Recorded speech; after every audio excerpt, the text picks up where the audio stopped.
All right, parents around the metro, they're also finding themselves thinking in a big role trying to teach their students. Yeah, like that mom. KCTV5 Savannah Rudisell bringing us advice from a homeschool teacher. Savannah, we need help. So a lot of families are creating this new normal right now. How tough of a transition is it?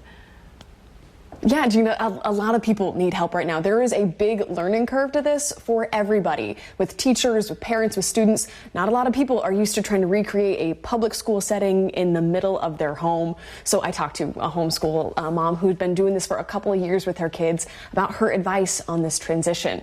She says, so keeping a schedule is going to help keep some kids on track, but it doesn't have to be super rigid and it doesn't have to be a full 8-hour day. If 30 minutes or an hour per subject is going to be enough for your kid, you don't have to stretch that day out. You also want to set aside a workspace for the kids. Doing your best to keep that clean will help them focus.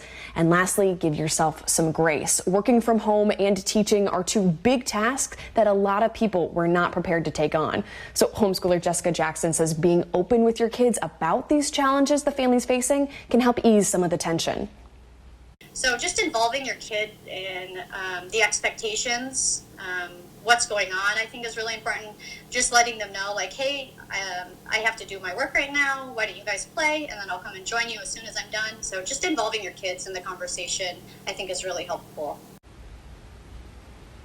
Yeah, that could be very helpful for a lot of families. And coming up here in the next half hour, we're going to talk about how you can set a schedule that works best for your family and your kids specifically. Reporting live in Lenexa, Savannah Rudisell, KCTV5 News. All right, a lot to get our hands on and grasp here. It's like the adults are going back to school too. Very difficult. Thank you, Savannah.